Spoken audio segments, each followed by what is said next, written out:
አይዘር ህዝቡን ወክላለን የምንለው ሊቃን ወይም ደግሞ የፖለቲካ አመራሮች ነን ወይም ደግሞ በስልጣን ላይ ያለው አመራር ነው የሚሆነው። ወይም ለሌላው አንዳንድ ጊዜ ኢትዮጵያ ውስጥ ከመኖሩ ይልቅ አማራ ክልል ውስጥ ከመኖሩ ይልቅ እዚህ ከመኖሩ ይልቅ ውጭ ሀገር ለኛ ቀሎ ይታያል። አሁን ዛትስ ዋይ የምንሰደደው ለዚህ ነው።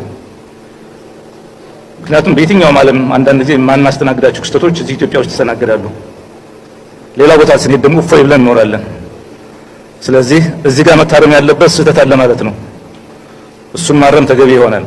ምክንያቱም ማናችንም ቢሆን የሌላውን ነጻነት ለመጋፋት በመከርን ቁጥር የዚያኑ ያክል የኛን ነጻነት ነው የምንጋፋው።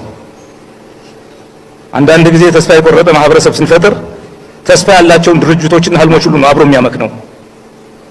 ስለዚህ ተስፋ የቆረጡ ወጣቶችን የተማሩ ወንድሞቻችን በምንም ይሁን በምን በታሪክ አጋጣሚ የተገናኙቻቸው ወገኖቻችን በሙሉ አቅፎ የሚይዝ የሚያስተባብር ሁኔታ መፍጠር በእጅጉ ጠቃሚ ነው። ለሁላችንም ማለት ነው በእጅጉ ጠቃሚ ነው። የቆዩ ህጎቻችን በዚያ ዘመን አስበውና ለክተው ህጎቹ ተቀምጠው ሊሆኑ ይችላል። የምናያቸው የምናስተካክላቸው ህጎች ካሉ እሱን ፈጥኖ ማረምና ማስተካከል ተገቢ ይሆናል። because አንዳንድ ጊዜ ብዙ ቦታዎች ጋር እንደምናየው ይጠቅማሉ ብሎ ህብረተሰቡ ይዟቸው የነበረ ግን በሂደት ደግሞ እንደማይጠቅሙ ሲያያቸው ጉልበታቸው አቅማቸው እየደከመ ሌላ ሁኔታ እየተካቸው ሄዷል። ይሄ እንዳይፈጠር ፈጥነን ማየት በእጅጉ ተገቢ ነው። የታሪክ ግጭት የለብንም፣ የእምነት ግጭት የለብንም፣ ሌሎችም ግጭቶች የለብንም። ስለዚህ እንዲህ አይነት ነገር በሌለበት ችግርና ስጋት ይመጣል ተብሎ አይታሰብም።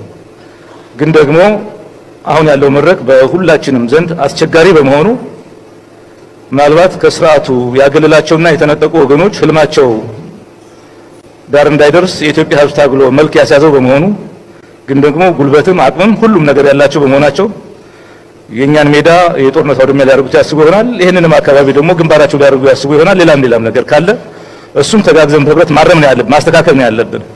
በቃ አሁን ከእጃችን በጎ ነገር ገብቷል። ስልጣኑ የህዝቦች ሆኗል። አሊያም ደግሞ የሚወክሉን መንግስታት የኛ መንግስታት ሆነዋል ብለን እናስባለንና በዚያ ልክ ቀርበን ተነጋግረን ማረምና ሁሉ ነገር ማስተካከል